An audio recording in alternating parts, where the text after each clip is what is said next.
Listo, chicos, ya pueden bajar la mano. A partir de ese momento ya se ha iniciado la grabación de esta sesión. Voy a compartirles pantalla. Me avisan, por favor, una vez la vean.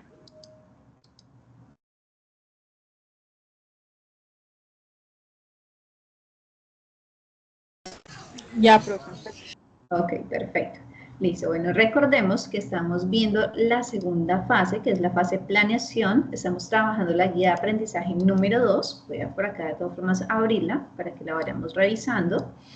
Y estamos trabajando, o vamos a trabajar el día de hoy, la competencia ejercer derechos. Recordemos que esta termina en el código 1501 y ya en las anteriores dos sesiones que hemos tenido, hemos trabajado las dos evidencias del primer resultado de aprendizaje, taller, y foro sobre características del trabajo en el contexto local.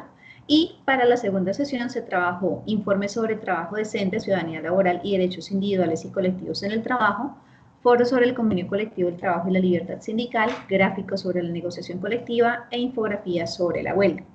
El ideal es que el día de hoy trabajemos las actividades correspondientes al tercer resultado de aprendizaje, mapa mental, violación de los derechos del trabajo. Foro estudio de caso, recordemos que es la actividad que desde la primera sesión les indiqué no vamos a realizar porque la plataforma no trae los documentos anexos para poder hacer el estudio de los respectivos casos.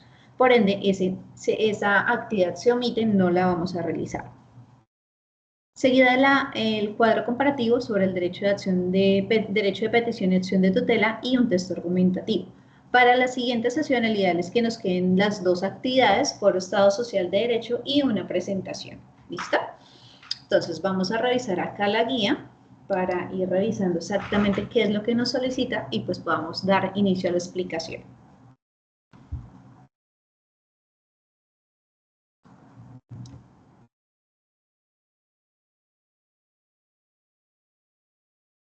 Bueno, recordemos que desde la página número 18 inician lo que son las actividades directamente relacionadas a la competencia de ejercer derechos. Ya trabajamos la de taller, foro sobre el contexto del trabajo. Vamos a ver, el informe ya lo hicimos, foro sobre el convenio también, el gráfico y la infografía. La siguiente actividad nos corresponde como tal el día de hoy, es el mapa en violación de derechos del trabajo. Para poder realizar esa evidencia debemos tener en cuenta la siguiente información. Es importante que retomemos todo lo que hablábamos en sesiones anteriores acerca de cuáles son o cuál es la definición real de los derechos fundamentales del trabajo. Recordemos que por el simple hecho de ser personas, de ser un ser humano, valga la redundancia, tenemos muchos derechos y como tal el cumplimiento de cada uno de esos derechos hace que tengamos o podamos desarrollar una vida digna, una vida mucho más armónica para cada uno de nosotros. Cuando hablamos de armónica quiere decir que esa dignidad o ese estilo de vida que llevamos nos permita tener la satisfacción de todas esas necesidades básicas que requerimos para poder desarrollarnos en nuestra vida. La OIT nos dice que son todos aquellos derechos y libertades que toda persona posee por el solo hecho de ser una persona y que se encuentran reconocidos y garantizados por el ordenamiento jurídico, eso es a nivel ya no solamente nacional, sino de manera internacional, y los cuales los encontramos consagrados en nuestro derecho interno, como en diversos tratados internacionales ratificados por nuestro país en materia de derecho del trabajo. Es decir, todos los derechos que nosotros tenemos están unificados, tienen una serie, como una especie de cadena en cada uno de ellos y que no solamente están avalados a nivel internacional, sino también a nivel nacional. Y más directamente los derechos fundamentales del trabajador están relacionados con toda la parte que tiene que ver con el Ministerio del Trabajo y que nos ayuda a regular precisamente que esos derechos y deberes que nosotros tenemos dentro de este contexto, pues realmente se lleven a cabo.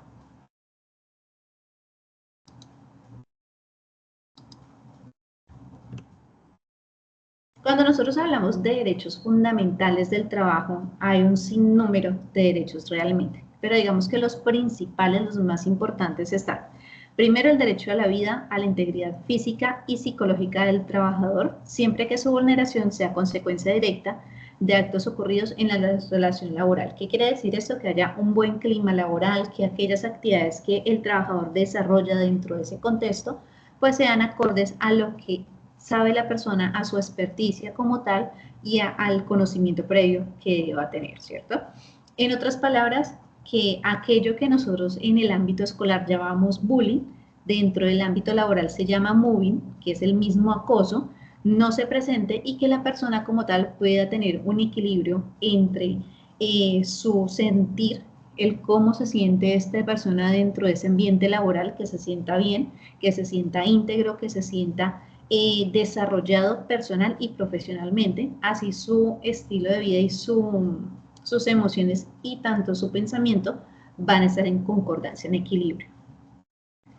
El respeto y protección a la vida privada y honra del trabajador y su familia. Esto hace referencia a cuando en ciertas situaciones por cuestión de calamidad doméstica es necesario pedir incapacidades o solicitar algunos permisos, es necesario informar a ciertas personas de la empresa para poder que se nos puedan brindar estos permisos, estas autorizaciones.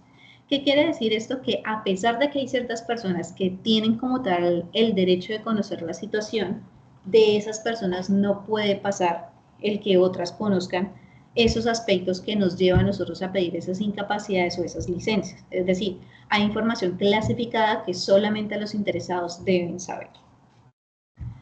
Derecho a la inviolabilidad de toda forma de comunicación privada. Es decir, nosotros tenemos la posibilidad de tener una conversación puerta cerrada con el coordinador, con el líder, con el mismo director de la empresa, sin que esto sea un impedimento para la ejecución de nuestro trabajo.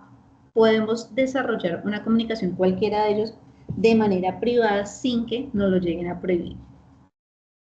El derecho a la libertad de conciencia, manifestación de cultos, de todas las creencias y el ejercicio libre de cultos. Perdón. Es decir, toda la parte que tiene que ver con la religión. Libertad de expresión, opinión e información sin censura previa en cualquier forma o por cualquier medio. Es decir, que no podemos ser discriminados al momento de dar una información dentro de la empresa, porque si tiene que ver con nuestra área es muy importante que se nos dé a conocer o se nos está discriminando. Libertad de trabajo y el derecho a su libre elección. Además, la garantía de que ninguna clase de trabajo pueda ser prohibida, salvo las excepciones de la propia Constitución.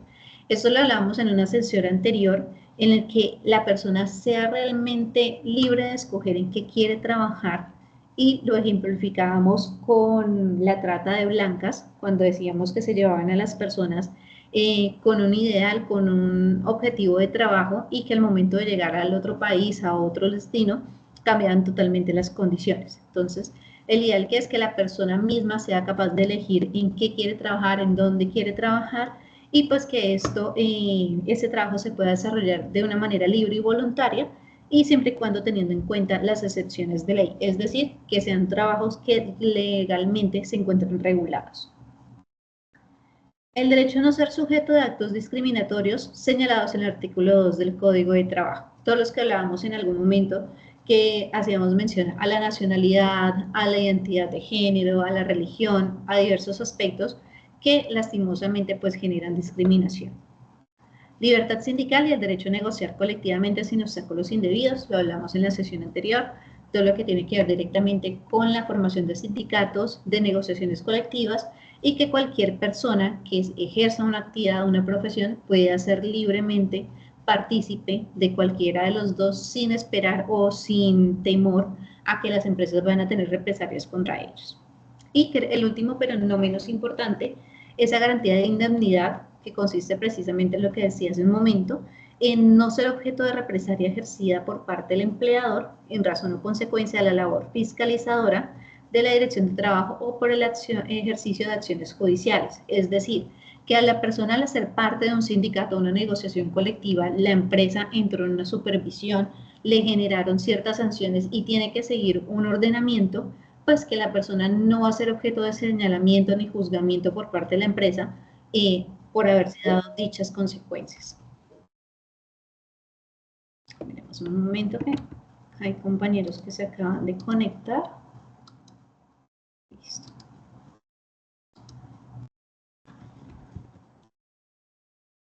Si ya conocemos cuáles son nuestros derechos dentro de ese contexto laboral, también es importante tener en cuenta en qué momento esos derechos empiezan a ser vulnerados. Según la OIT, nos dice que estos se encuentran vulnerados en el ejercicio de las facultades que la ley le reconoce al empleador, se limitan en pleno ejercicio de aquellos sin una justificación suficiente, en forma arbitraria o desproporcionada, o sin respeto al contenido inicial, es decir, cuando se nos cambian todos los parámetros bajo los cuales habíamos pactado el realizar un trabajo en específico. Aquí hay que tener algo muy en cuenta, y es que dentro del contexto laboral también existe violencia, que es lo que se llama normalmente el mobbing dentro de este contexto laboral. Lo que en el colegio o en las escuelas hablamos del bullying, el acoso escolar, aquí se llama mobbing o acoso laboral. Y hay tres formas de violencia: la agresión física, el acoso sexual y el acoso psicológico. Por lo general se tiene mayor conocimiento o se resalta más lo que es la parte del acoso sexual, porque se cree que solamente son tocamientos, señalamientos o palabras abusivas. ¿Qué sucede? Que cuando se presentan cualquiera de estos es importante detectarlo a tiempo para asimismo evitar situaciones mayores que generen alguna afectación física, psicológica o emocional en quien está siendo víctima de esta situación. Entonces, el primero que nos dice la agresión física, pues como su nombre nos lo indica, hay como tal una afectación en el cuerpo de la persona. Esta afectación puede ser ya sea porque se generó como tal un golpe, un daño directo hacia esa persona que ocasionó el daño físico, o un daño indirecto. Esos daños indirectos pueden ser generados por somatizar muchísimas situaciones que conllevan a que la persona empieza a sentir una serie de síntomas que generan como tal algunas enfermedades. El acoso sexual nos dice que son todas conductas, comentarios reiterados con connotación sexual basadas en el poder.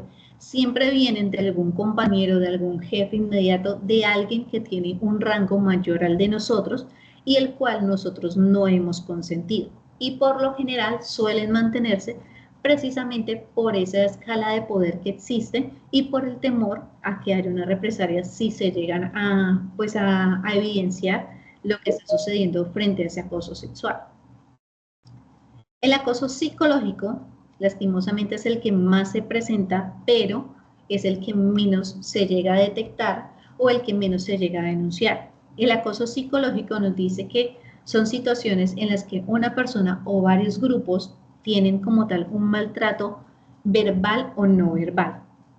¿Qué sucede? Esto puede darse de una manera reiterada todos los días, puede ser ocasional, puede ser sostenido en el tiempo, es decir, una semana en la que, como se dice coloquialmente, se la tuvo montada esa persona, o se puede dar de una manera particular en el cual las demás personas no logran, si no están como al detalle, como muy al pendiente, no logran evidenciar que hay alguien dentro de ese contexto laboral que está siendo víctima de acoso psicológico.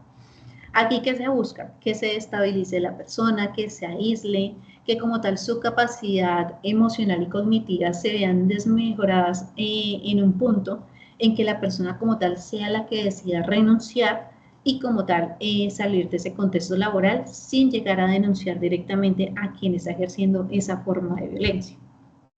Entonces, como tal, podemos encontrar esas tres: agresión física, acoso sexual y acoso psicológico. Es importante reconocer qué es y qué no es violencia. ¿Por qué? Porque muchas veces llegamos a confundir los términos. ¿Por qué? Porque algunos síntomas se pueden llegar a aparecer. No es violencia los conflictos laborales. Cuando hablamos de conflictos laborales podemos llegar a hablar de pronto agresión física o acoso psicológico. Lo podemos estar confundiendo. ¿Por qué? Porque los conflictos laborales en su gran mayoría se van a voces, se van a señalamientos o se va como tal al hostigamiento de la persona con la que se tiene ese conflicto laboral. Pero ¿qué sucede? El conflicto laboral en sí no es una forma de violencia porque por lo general tienden a darse porque no hay un cumplimiento estricto de las funciones para las que se ha contratado a la persona. No es violencia porque se está señalando, se está tildando única y exclusivamente las funciones del cargo. No se está señalando a la persona como tal, sino el incumplimiento de esas funciones. Por eso se dan dificultades en la relación con esas personas por los reclamos que se realizan frente a las condiciones laborales. Ejemplo claro, la persona que siempre llega tarde a la oficina, que si el horario de entrada es a las 8 de la mañana, La primera vez llego a las 8:10, luego a las 8:15, luego a las 8:20 y así consecutivamente y no está cumpliendo el horario. Al momento que se le hace el llamado de atención a esta persona, la persona lo toma como personal, como si fuese una agresión física o un acoso psicológico, cuando solamente se está enfatizando en el cumplimiento de las reglas a nivel laboral.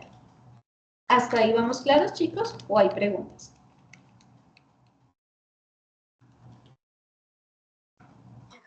No, señora, todo claro. Listo. Otro tema que no es violencia laboral son las exigencias organizacionales y va muy de la mano de los conflictos laborales. Estas exigencias organizacionales van dirigidas también a esas funciones contractuales que nosotros tenemos. Cumplimiento del horario, cumplimiento tal vez de metas, de algunas pequeñas exigencias que pues vienen inmersas dentro de la contratación, pero que al momento que nosotros no somos organizados o tal vez no cumplimos con las herramientas que se requieren para poder ejecutarlo, pues se vuelve como tal un conflicto laboral. Hay como tal esa dificultad de comunicación frente a los reclamos y las personas los llegan a confundir directamente con esto, con acoso psicológico. ¿Por qué? Porque se puede presentar de una manera alterna o recurrente, es decir, necesitamos el informe o se no ha entregado el informe. Por ejemplo, hablemos del contexto en el que nos encontramos en este momento. Digamos, los aprendices no han entregado las evidencias de la competencia a ejercer derechos. Y a mí mi líder de virtualidad me está exigiendo que yo ya debo tener calificada la competencia. Entonces, ¿qué pasa? Por lo que no hubo tal vez una buena distribución de mi tiempo, no di las sesiones a tiempo, X o Y situación llegó a pasar que no me permitió distribuir bien mis actividades y cumplir dentro de la meta, dentro del tiempo establecido, se me está exigiendo que yo ya debo tener como tal el cumplimiento de esa competencia aprobada. Al no tenerla aprobada, pues mi líder está en todo su derecho de hacerme la exigencia del por qué no he calificado y el por qué no he cumplido esa meta. Si yo soy consciente de que no fui organizada, de que no hice las sesiones a tiempo, de que no califiqué dentro de las fechas, pues no va a pasar absolutamente nada, no va a pasar más allá de una exigencia organizacional y como tal un reclamo justificado porque no tuve el cumplimiento de mi meta. Pero ¿qué pasa? Cuando yo no soy consciente de ello, puedo llegar a creer que estoy sufriendo un acoso psicológico porque me están acosando, porque hay como tal perdón, se me va la palabra, un desequilibrio dentro de mis funciones, el cual yo misma generé, pero que estoy atribuyendo a otra persona. Es que no me da tiempo, es que la plataforma falló, es que puedo sacar millones de excusas y acusar de que esto es un acoso psicológico cuando realmente no lo es. Entonces, por eso es importante saber diferenciar en qué momento sí se vuelve violencia y en qué momento no es violencia laboral. Cuando hablamos de estrés laboral, viene precisamente de las dos anteriores. Si yo no sé programar mi tiempo, si yo no sé programar mis actividades y todo se me queda repleto, configurado para último momento, pues voy a tener una sobrecarga laboral inmensa, voy a tener que hacer todo a la misma vez, lo que me conlleva como tal a tener ese estrés laboral. Ese estrés laboral, ¿qué va a hacer? Que me altere, que tenga un cansancio crónico, que me llegue a desestabilizar psicológicamente porque voy a tener mucha carga mental en ese momento encima. Las quejas de mi jefe porque no he entregado todas las actividades a tiempo, se me puede llegar a sumar con cuestiones personales, entonces eso lo puedo llegar tal vez a comparar con agresión física porque me están hablando, me están atacando y me está generando como tal una sintomatología física y acoso psicológico. ¿Qué sucede? Que cuando yo reconozco que ese estrés es producto de mi descuido, no es violencia laboral.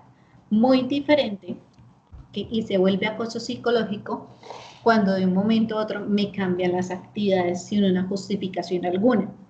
Si me dicen que debo entregar un informe de acá el viernes, pero hoy siendo martes me piden que ya lo tenga terminado, es acoso psicológico.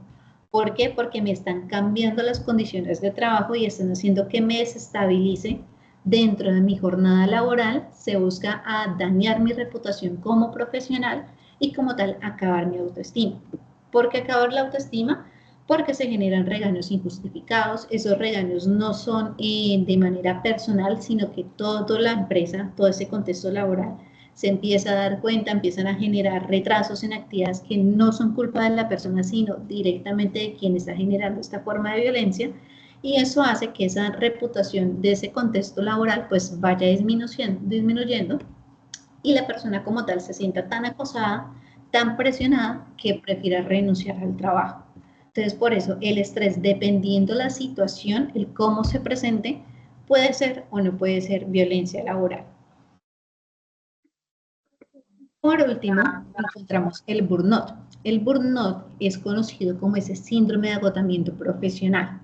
¿Qué sucede? El burnout es la forma de presentación más elevada del estrés laboral. Es cuando ya la persona ha pasado días sin dormir, días sin comer bien, precisamente porque tiene una sobrecarga de trabajo enorme.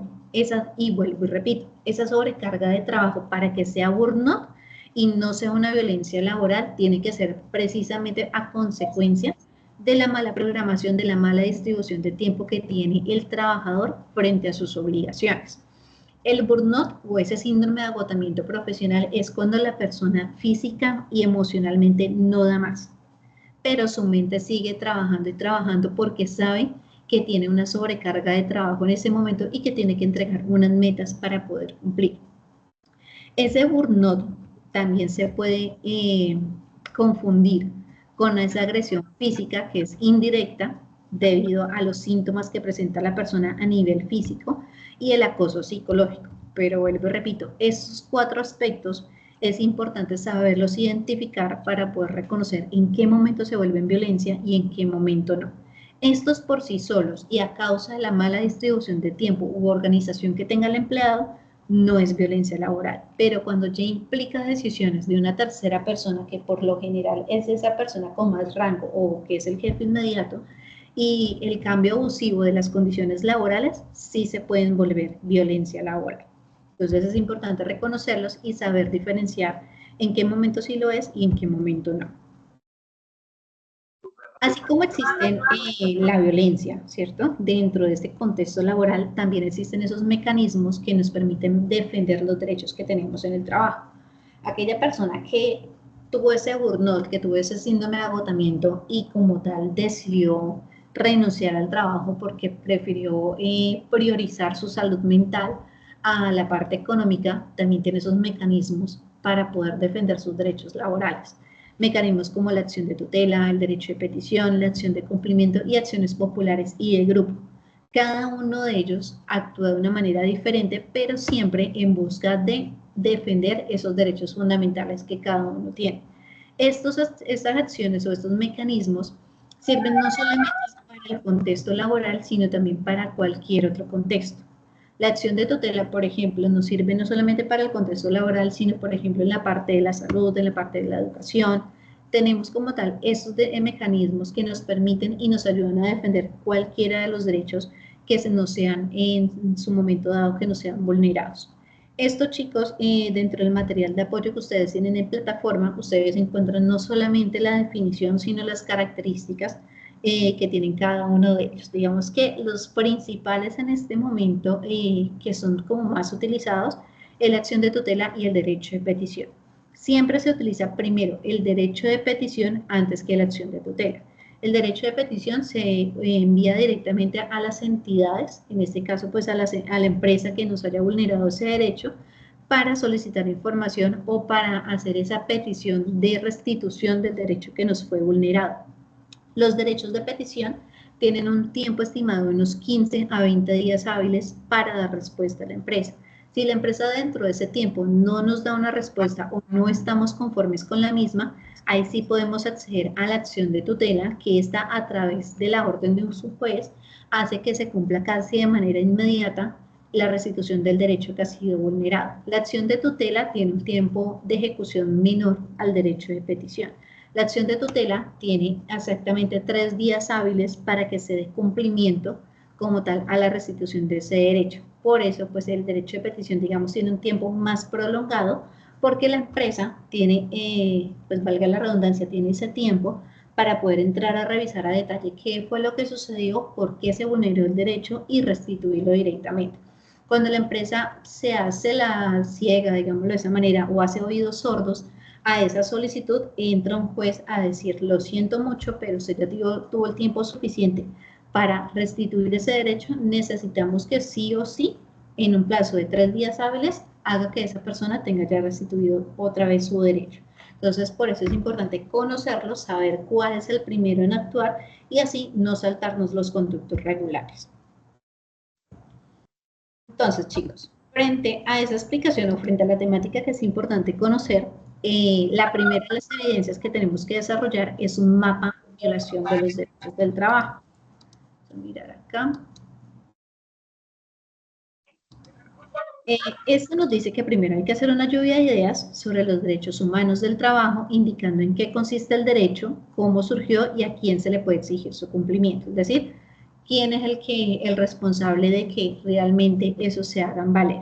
Recordemos que pues ya se habló dentro de la sesión de que pues esos derechos los tenemos desde el momento que nacemos, por ser seres humanos los tenemos y como tal están avalados no solamente de manera nacional sino a nivel internacional. ¿Por quién? Directamente por la OIT, que es la Organización Internacional del Trabajo, y de ahí en adelante a nivel nacional, la parte gubernamental, todo lo que tiene que ver con la Constitución del Trabajo y todo lo concerniente a esos derechos y deberes que nosotros tenemos. Entonces, luego nos dice que de acuerdo a la sesión que nosotros tenemos y a la OIT, los temas relacionados con la OIT, los derechos internacionales del trabajo y al Código de Trabajo, debemos tener en cuenta las principales normas, los instrumentos y formas de poner a acción dichos sistemas, es decir, cómo funcionan esos sistemas para regular los derechos fundamentales del trabajo, incluyendo pues lo que es el derecho de petición, la acción de tutela y los pasos de la creación de una organización sindical y el inicio de un conflicto colectivo, es decir, el pliego de peticiones, lo que hablamos en la sesión anterior.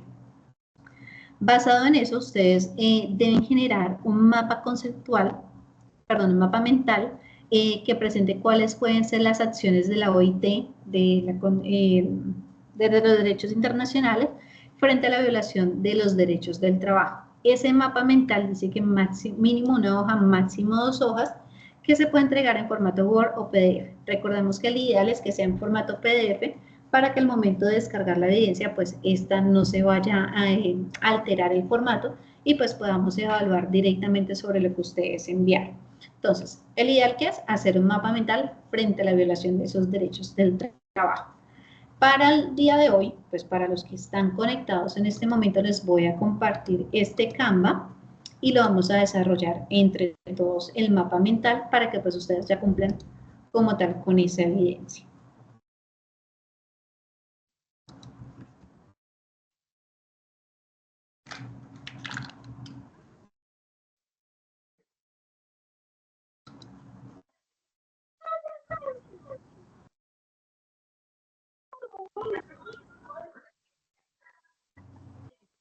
Listo.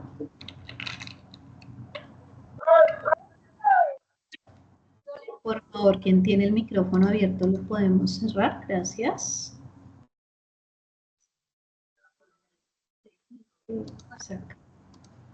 Listo. Bueno, chicos, entonces, no lo vayan a utilizar todavía. ¿Qué es el ideal? Vamos a trabajar en equipo este mapa conceptual, ¿cierto? Este mapa mental. Como ustedes ven, aquí dentro de este recuadro ya hay unas líneas que como tal que van a formar ese mapa mental. Y por fuera hay unos recuadros en rojo como tal que son los que van a terminar de completar ese mapa conceptual. Entonces, yo a ustedes les voy leyendo cada uno de los ítems y de acuerdo, por favor, no lo movamos todavía, Marley, gracias. Y de acuerdo a lo que consideremos que debe ir dentro de cada cuadro, lo vamos a organizar. ¿Clara la información, chicos? Sí, profe, todo claro. Sí, señora. Okay. Entonces, cuando hablamos de violación de los derechos del trabajo, estamos hablando de que hay acciones que atentan contra lo que nos afecta directamente a nosotros, ¿cierto? Entonces, en este primero, que nos dice que la violación de los derechos del trabajo atenta contra ¿qué creen que iría ahí? Acá nos dice, conducta reiterada de connotación sexual no consentida por quienes lo reciben basados en el poder que perjudican el desempeño laboral. ¿Creen que tal vez podría ser eso?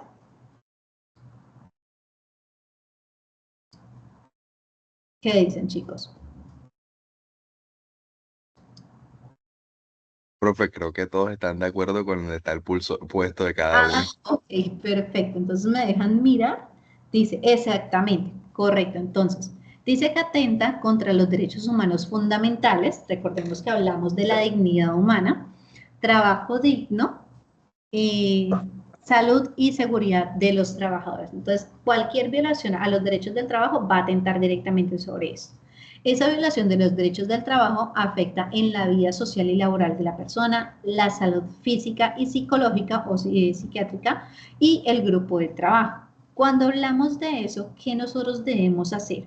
O qué nos damos cuenta, cómo nos damos cuenta de que alguien está siendo afectado en estos tres aspectos.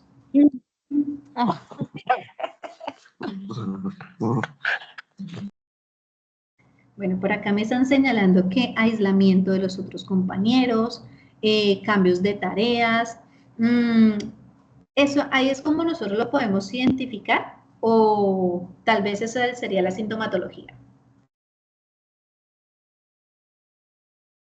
Acá, por ejemplo, Ángel y Juliet, perdón, sí, están, y Lizeth están, exacto, señalando la que es correcta. Chicos, no me muevan la imagen.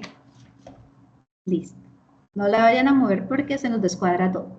Listo. Efectivamente, aquí la respuesta es identificar la forma de violencia. ¿Cómo nosotros podemos saber que alguien está siendo afectado en su vida social y laboral, su salud física y psicológica y el grupo de trabajo? Identificando la forma de violencia. ¿Cuál es la que se está presentando? Si es física, acoso sexual. Chicos, por favor, solamente muevan el cursor hacia la que ustedes creen que es para que no se nos vaya a desconfigurar acá el mapa conceptual, ¿listo? Y ya después lo descargamos. Entonces, primero debemos identificar esa forma de violencia. Luego, documentar y registrar las agresiones. ¿Por qué? Porque como pueden ser recurrentes, como pueden ser muy esporádicas, es importante tener en cuenta cada cuánto se están presentando. Hacer públicas esas agresiones, que los demás reconozcan quién es el agredido y quién es el agresor. Evitar la reacción frente a los ataques, evitar directamente esa reacción frente a la persona que está siendo de abusador, porque pues se le genera un mayor control sobre la persona que está siendo abusada, y controlar o evitar la ira y el resentimiento. ¿Para qué? Para que esa persona que está siendo víctima de ese moving, pues como tal, no vaya a recibir una repercusión mayor. ¿Cómo se nos puede manifestar esa violación de eso? Ajá, ahora sí, muy cierto. Eso es cómo se manifiesta en la persona que está siendo víctima de ese acoso. Se aísla de los demás compañeros, tiene cambios de tareas sin sentido, hay una sobrecarga de trabajo, se les deja que ingrese muy temprano y que salga demasiado tarde, a diferencia de los demás compañeros del trabajo. Se difama su reputación, se le critica y se le ridiculiza en público, haciendo que la autoestima de esta persona cada vez sea menor. La violación de los derechos del trabajo, ¿cómo la podemos definir? ¿Qué definición le daríamos? Ajá, muy bien. Es toda acción, omisión de comportamiento destinado a provocar directa o indirectamente un daño físico, psicológico o moral para esa persona. Listo. Sé que por acá me movieron algo. Listo. En la violación de los derechos del trabajo tiene tres formas de presentación: agresión física, acoso moral y acoso sexual. Bueno, sí, acá ya me la movieron, chicos, pero recordemos que es importante solamente señalarla y yo se los voy organizando para que no se nos vaya a alterar esto acá. El acoso sexual, efectivamente, nos dice que es una conducta reiterada de connotación sexual y que no es consentida por quienes la reciben, basadas en el poder que perjudica como tal ese desempeño laboral. El acoso moral, ¿cuál sería, chicos? ¿Cómo se llama? Lo estaba repitiendo toda la sesión. ¿Cómo se llamaría? Correcto. Se llama moving. El acoso moral es llamado moving directamente, que es el acoso dentro del contexto laboral. Este acoso o este moving tiene una conducta de hostigamiento laboral, ¿cierto? ¿Por parte de quién puede ser ejercida directamente esa conducta? Ajá, correcto. Puede venir de parte de un jefe, de un supervisor o de cualquier otro empleado que tenga un rango mayor que nosotros o una responsabilidad mayor que nosotros y que como tal, pues le da esa sensación de poder. Chicos, me están escribiendo sobre el documento. Listo. Entonces, como viene una persona que tiene una sensación de poder mayor a la nuestra, atenta contra la dignidad de esa persona que está siendo víctima de ese acoso y que puede provocar en esa persona. Acá hay cosas, hay situaciones, puntos encontrados, ¿cierto? ¿Qué pasa? Directamente la persona puede, esto puede provocar discriminación. ¿Por qué? Porque se le tilda, se le señala en comparación a los demás compañeros, se le humilla, hay intimidación y hay muchas ofensas frente a la persona que está siendo víctima de ese mobbing, ¿cierto? O de ese acoso laboral.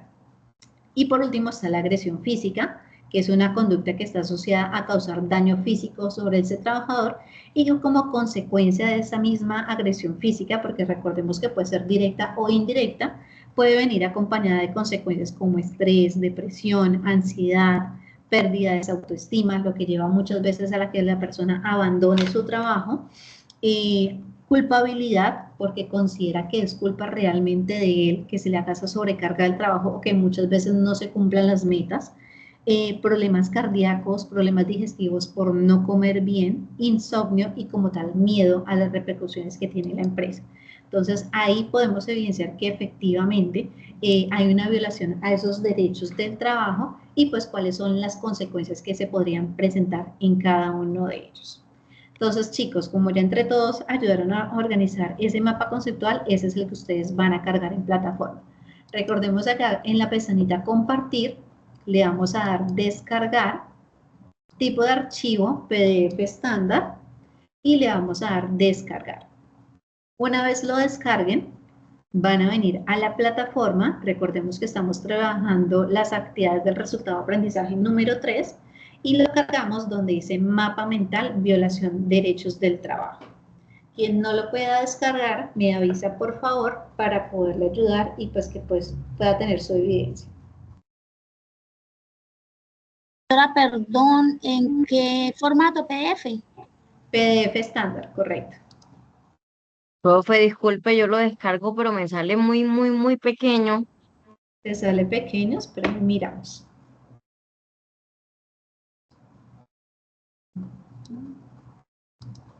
Vamos a ver qué pasó por acá.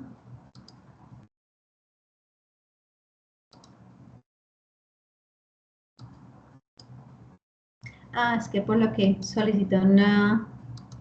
No, es que lo que pasa es que solicita actualizar a Premium para que salga en tamaño más grande. Pero no importa, descárgalo así y de todas formas ahí permite visualizarlo.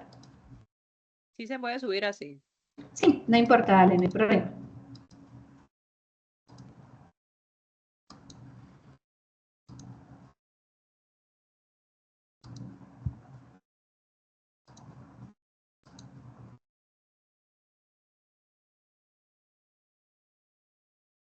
Sí.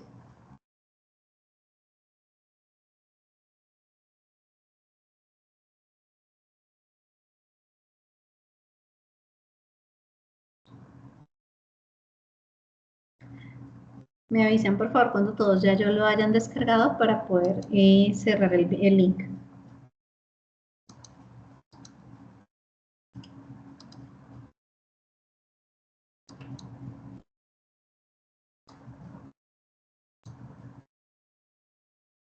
Profe, disculpe, ese va es cargado en mapa mental de violación de derechos del trabajo, ¿verdad? Exacto, tan raro. No, y no lo he cerrado. Sí, efectivamente tiene que ir acá en mapa mental, violación de derechos del trabajo. No he cerrado el vínculo, ahí todavía está para que puedas ingresar. Sin embargo, yo también lo voy a descargar acá. Y si algo me escriben y yo se los envío para que puedan tener el archivo.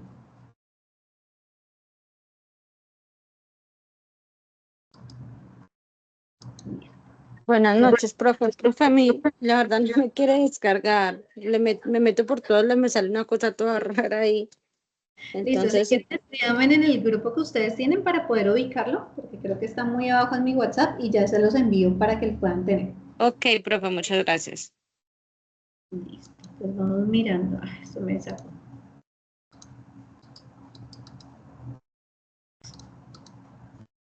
Aquí. Mi mouse está loco y no me da clic donde es. Me sacó. Profe, ya yo lo subí, ya yo lo monté. Acá. Okay.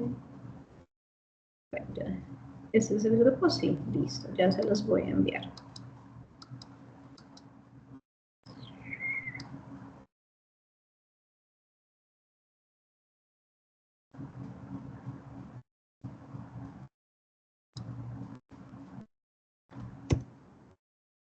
Listo, y también ya se los envié. Entonces voy a empezar a revisar por acá. Hay 4 personas que ya lo cargaron, listo. Entonces ahí vamos revisando, listo. Entonces esa es la primera evidencia de este tercer resultado de aprendizaje. La siguiente fue el estudio de caso, ya dijimos que ese no se iba a trabajar porque como tal nos dice que hay que trabajar sobre el caso asignado en la sesión, pero pues la plataforma no trae los casos, así que pues no lo vamos a trabajar de esa manera. Luego nos sigue, hay un cuadro comparativo sobre el derecho de petición y acción de tutela. En este cuadro comparativo nos dice precisamente buscar cuáles son las características que tiene tanto el derecho de petición y la acción de tutela a la aplicación y la presentación del mismo. ¿Qué sucede? Dado que pues ese cuadro comparativo trae muy pocos parámetros, digámoslo de esa manera, para poderlo trabajar, y pues en esta reunión hay 26 personas, les voy a dejar el enlace abierto para que ustedes lo puedan trabajar de manera individual y pues puedan cumplir con la evidencia, ¿cierto? ¿Qué sucede? El cuadro comparativo de derecho de petición y acción de tutela nos pide datos básicos como cuáles. ¿Cuál es el concepto de cada uno de ellos? ¿Cuál es la característica? ¿Qué es lo que los hace como tal importantes a cada uno? ¿Cómo aplica? Es decir, ¿en qué momento se puede desarrollar? ¿Quién la interpone y cómo se radica? Que son como los aspectos básicos de aplicación de cada uno de ellos. Entonces yo les comparto el Canva para que ustedes lo puedan desarrollar. Como les mencionaba dentro de la explicación de la sesión, el derecho de petición es el primero que se utiliza. ¿Por qué? Porque es el que le da mayor oportunidad a esa empresa que ha hecho la vulneración de derechos de revisar el caso para poder hacer la restitución del mismo. Mientras que la acción de tutela es un elemento como tal que se utiliza de una manera más eficiente, digámoslo de esa forma, y es mucho más rápido de ejecución porque la empresa ya tuvo ese tiempo necesario para poder revisar el caso y poderle dar una respuesta. Digamos que las características de ambas es que tanto el derecho de petición como la acción de tutela, cualquier persona la puede interponer, son fáciles de desarrollar y la mayoría de las empresas ya tienen un formato establecido para poder generar el procedimiento y no ser como tan engorroso para el usuario o para la persona que ha tenido como tal esa vulneración de derechos. ¿Cuándo aplica? Efectivamente, cuando hay una vulneración de derechos para la persona. En el caso del derecho de petición, no solamente cuando hay vulneración, sino cuando se solicita información, cuando se requiere la copia de algún documento, cuando queremos que la empresa nos brinde algún servicio que como tal esa empresa posee y que nosotros requerimos, ya sea copia de documentos, que necesitamos una certificación, que tenemos una inquietud frente a X situación y queremos validarla, entonces puede aplicar también ese derecho de petición. La acción de tutela se utiliza única y exclusivamente cuando hay una vulneración de derechos y el derecho de petición no ayudó a solucionarlo. Digamos que es como la diferencia entre los dos. ¿Quién le interpone? Cualquier persona mayor de edad que conozca el trámite y que pueda diligenciar los formatos para que lo pueda interponer ante la entidad competente. Aquí no es necesaria la utilización de un abogado, pero si la persona lo cree necesario, pues lo puede hacer. Pero cualquier persona puede interponer tanto el derecho de petición como la acción de tutela. ¿Cómo se radican? Los dos se pueden radicar de manera presencial o de manera virtual, como les decía hace un momento. Las empresas ya han establecido como los formatos y los canales bajo los cuales la persona puede llegar a generar tanto el derecho de petición como la acción de tutela sin necesidad de intermediarios. ¿Qué sucede? Que el derecho de petición, aquí es donde cabe resaltar que es el primero que se realiza, para que la empresa tenga esa posibilidad de revisar el caso, mientras que la acción de tutela, cuando no hay cumplimiento de ese derecho de petición, entra el juez a ordenar el cumplimiento de esa restitución de la solicitud.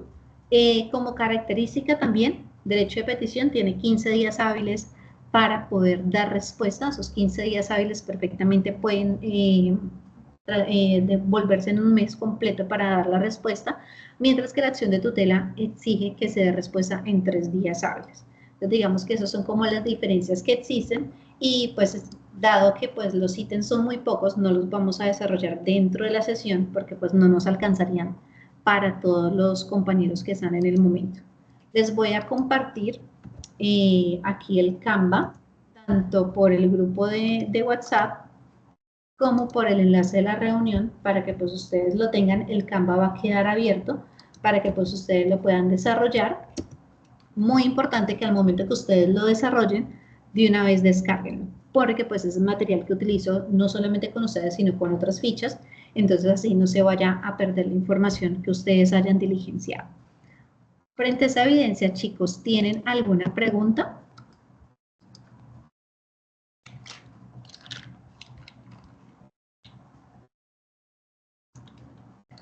O sea, profe, cada quien va a responder todas las preguntas, el trabajo es individual. Exactamente, es de manera individual, pero pues ya tienen, digamos que tienen el formato para ejecutar. Okay. Igual, el que no lo quiera hacer bajo ese formato, si no quiera crear un formato diferente, lo pueden hacer, no hay ningún inconveniente.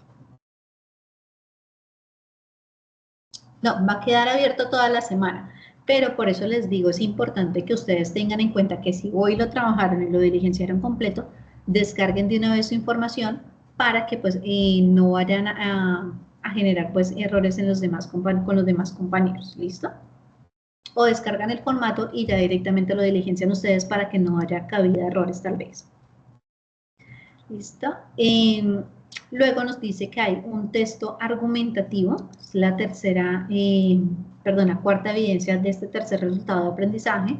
Este texto argumentativo nos dice que como tal hay que tener en cuenta el material de apoyo que se encuentra en plataforma y debemos dar respuesta a estos 3 temas.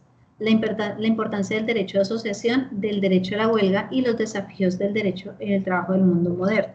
Entonces, como es un texto argumentativo, es precisamente eso, argumentar cuál es la importancia que tiene el derecho de asociación, la importancia del derecho a la huelga y de cuáles son los desafíos del trabajo en el mundo moderno.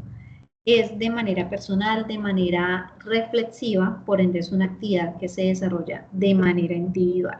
Aquí nos dice que la extensión máxima es una hoja, porque pues son solamente 3 interrogantes y pues el ideal no es extenderse en demasiado, y pues como tal dice que lo pueden entregar en formato PDF o formato Word, que es el ideal que sea en formato PDF para que pues el mismo formato del documento no se vaya a alterar al momento de descargar la evidencia. Frente a esta evidencia, chicos, ¿tienen alguna inquietud?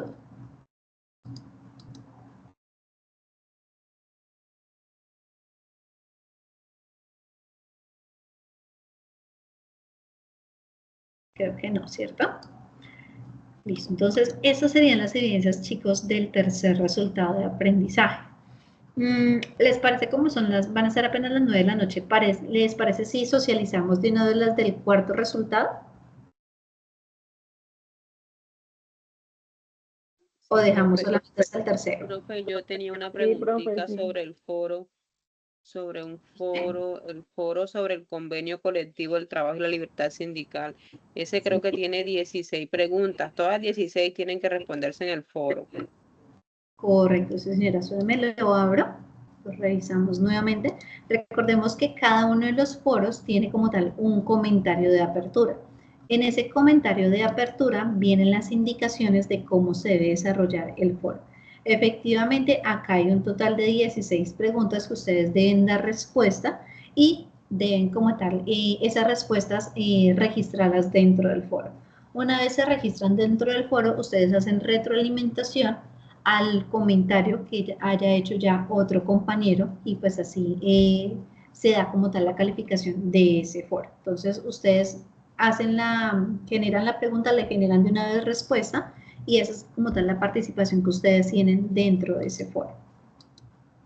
Ok, gracias. Listo. Ok, listo. Entonces vamos a mirar las otras actividades.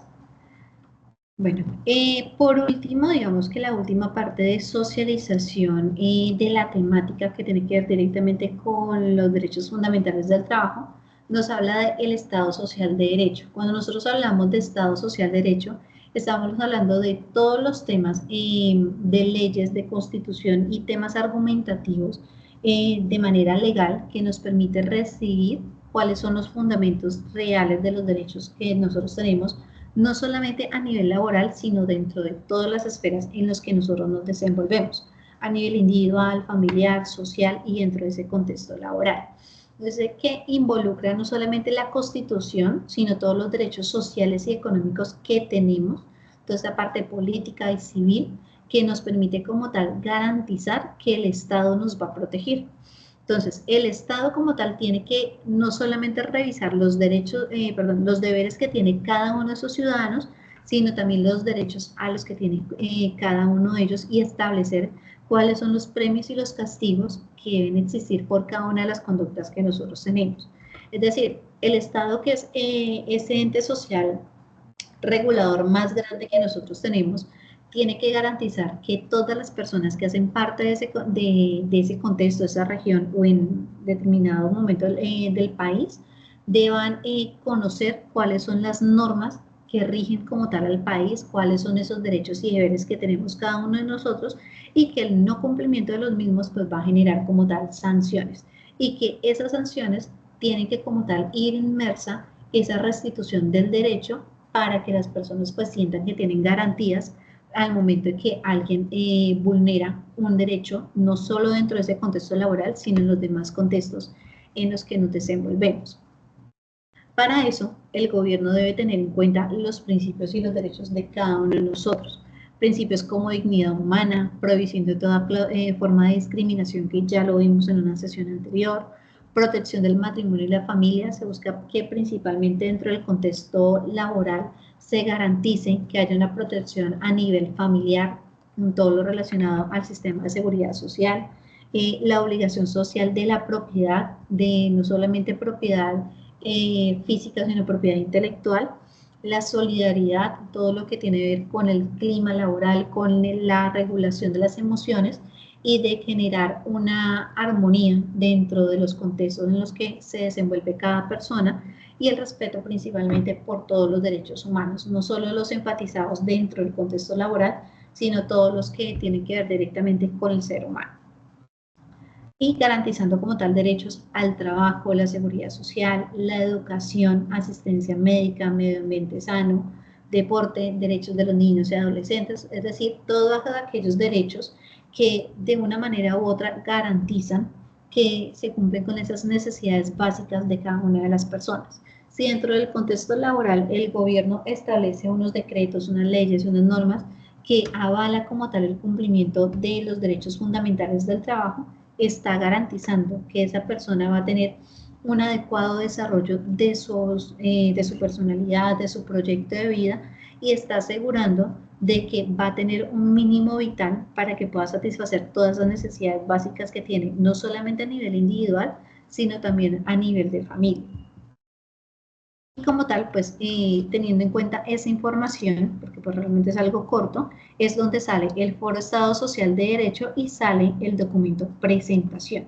Ese Foro Estado Social de Derecho nos dice que hay que responder estas 4 interrogantes. ¿Cuál es el concepto de Estado? ¿Qué significa Estado social? ¿Cuáles son las características de un Estado social de derecho? Y si considera que Colombia se cumplen las condiciones para ser un Estado social de derecho y explicar la respuesta. Dado que son preguntas de reflexión, pues eso es algo de manera individual y eso se tiene que desarrollar a través de este foro, Foro Estado Social de Derecho.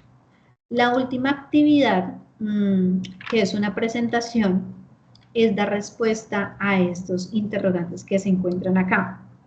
Pero, pues son interrogantes que ya hemos trabajado durante todas las sesiones, entonces pongo a consideración de ustedes si la trabajamos u omitimos esa actividad. Aquí nos dice cómo interactúa el derecho a un medio ambiente sano con los derechos individuales y sociales, porque considera importante desarrollar una visión integral y global de los derechos humanos para evitar su distorsión, cuál es la incidencia del desarrollo sostenible en la conservación del medio ambiente del planeta, la naturaleza de los derechos, cuáles y por qué y para qué la sociedad debe educarse en lo ambiental, por qué ser solidario facilita la construcción de la paz en un país, cuáles son las cualidades observables de la persona que construye cultura de paz. Esto hace parte no solo de lo que hemos visto en las dos sesiones anteriores frente a las evidencias que hemos desarrollado, sino también hace mucho énfasis a la competencia Enrique Lowe, que tiene que ver directamente con cultura de paz. Entonces acá nos dice que identifique problemas que se viven en el entorno social, nos lleva a la primera evidencia, que fue la del taller que desarrollamos del contexto en el que la persona vive y cuáles son las actividades que se desarrollan allí. Entonces, dado a eso, chicos, ustedes son los que deciden. Validamos esa actividad, es decir, desarrollan esa actividad o consideran que ya la hemos trabajado frente a las otras evidencias y la omitimos. Entonces, alcen la mano quienes creen que es importante desarrollar esa actividad.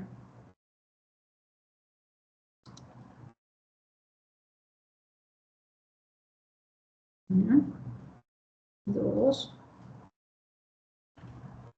Ok. Listo, entonces bajen la mano.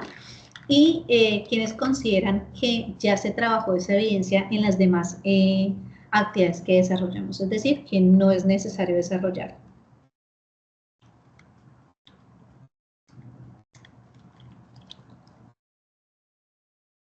Listo, entonces por mayoría de votos, chicos, entonces esa última evidencia que es la de presentación no la van a desarrollar, es decir, hay dos actividades que ustedes no van a desarrollar dentro de las evidencias de la competencia, una que es presentación, la que acabamos de hablar, porque pues realmente la hemos validado con las demás evidencias, digamos que hay algunas cosas que se repiten y pues ahí ya la estamos validando con las demás. Y dos, por estudio de caso, que la plataforma como tal no trae los elementos que necesitamos para poder hacer ese estudio de caso y por ende se omite. Entonces, de 12 evidencias que ustedes deben entregar, realmente van a ser entrega de 10. ¿Esas 10 cuáles son? Taller, que lo trabajamos en clase, foro sobre características del trabajo del contexto local. Bueno, primero vamos a nombrar las que hemos trabajado en clase, porque realmente los foros es más de trabajo individual. Entonces, todo lo que es trabajo individual, foro sobre características del contexto local, foro sobre el convenio colectivo, el texto argumentativo también es de trabajo individual y foro Estado Social de Derecho. Esas son de trabajo de manera individual. Las que hemos trabajado de manera grupal son taller, Infografía también está individual. Ah, sí, sí. Sí, tienes toda la razón. La infografía también se trabajó de manera individual. Entonces, de manera grupal quedaron el taller, el informe sobre trabajo decente, ciudadanía laboral y derechos individuales en el trabajo, que si no estoy mal lo trabajamos con un quizzes. El gráfico sobre la negociación colectiva lo trabajamos de manera grupal. Mapa mental y violación de derechos de trabajo lo trabajamos de manera grupal. Y el cuadro compartido quedó de manera individual, dado pues digamos, por el tamaño de la evidencia, pues también se dejó de manera individual. Entonces, el texto argumentativo también es individual. Entonces, foros, infografía sobre la huelga, cuadro comparativo y texto argumentativo son actividades de manera individual. Las demás las realizaron ya de manera grupal.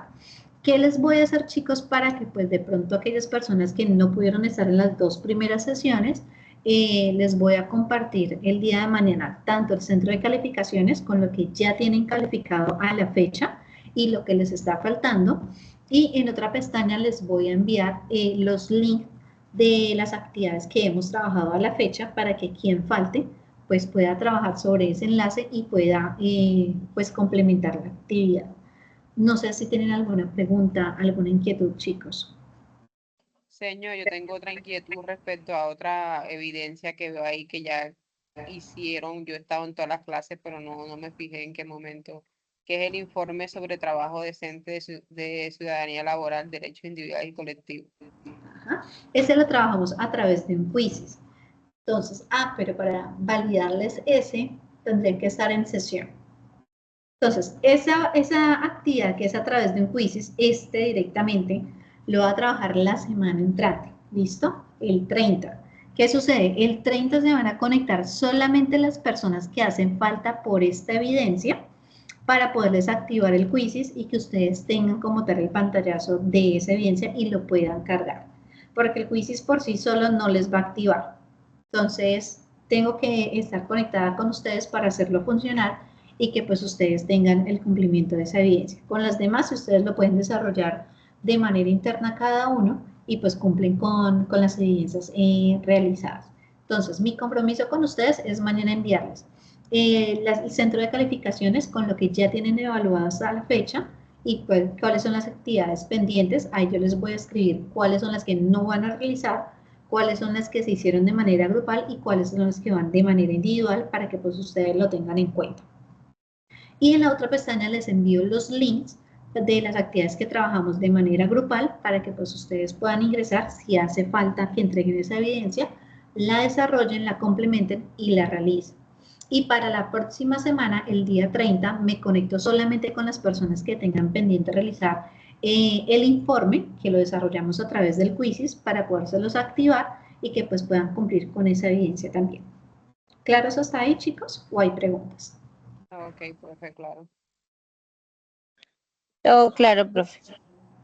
Listo, Profe, chicos. disculpe que no escuché en una parte. Entendí que o sea, usted se va a conectar, pero con las personas que no han hecho el quiz. El informe correcto, sí, para poderles activar el quizzes y que pues puedan cumplir con esa evidencia. Porque solamente ok. se puede realizar por medio de quiz y que usted va a activar.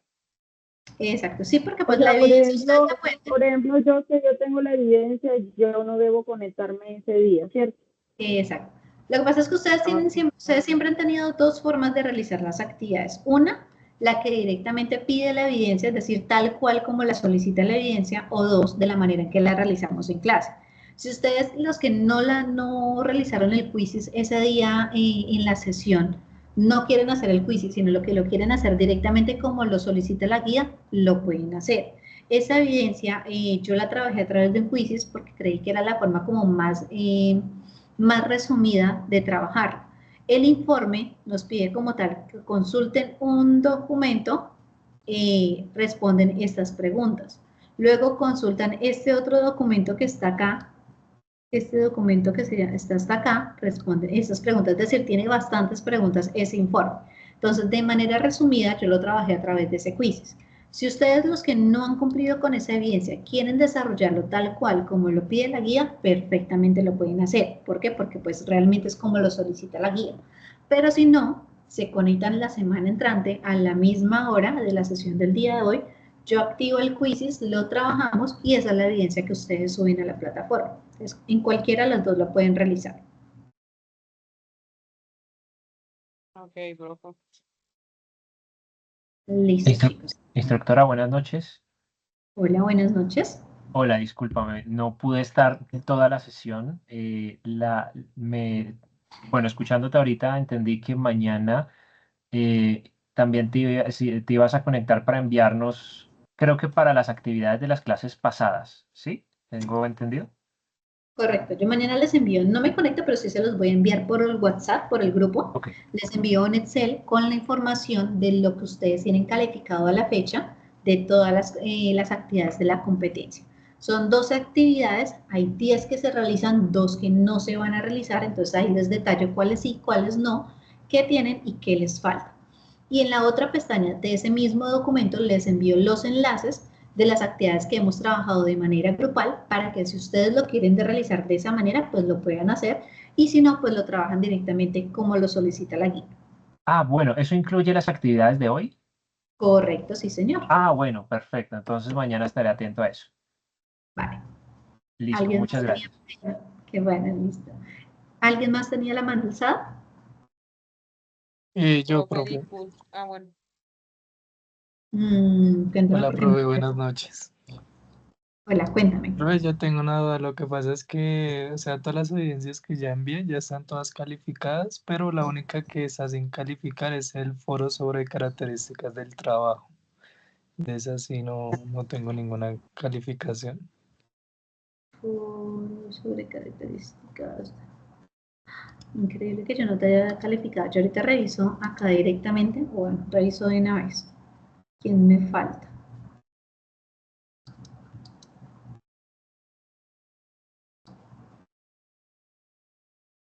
Eso está aquí también. Derly ya. Estefanía.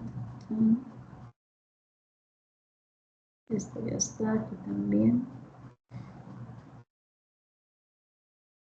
Ay, sí, tienes toda la razón. Entonces yo ahorita lo reviso y te lo califico inmediatamente, seguro sí. Al momento que los pasé, no te califiqué, no te vi.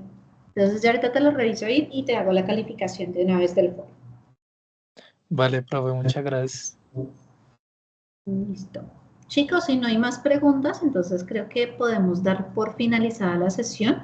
En un momento les cargo la grabación y pues de acuerdo a los compromisos con los que quedé con ustedes, ya mañana entonces les envío el resto de la información para que pues ustedes se puedan ir poniendo al día con las evidencias y pues el 30 genero el anuncio de la sesión con los aprendices que vayan a validar conmigo la evidencia del informe. ¿Listo? Bueno chicos, entonces eso es todo por el día de hoy. Muchas gracias por la atención, por la participación y que tengan una feliz noche. Gracias, profe, igualmente. Feliz noche. Buenas noches.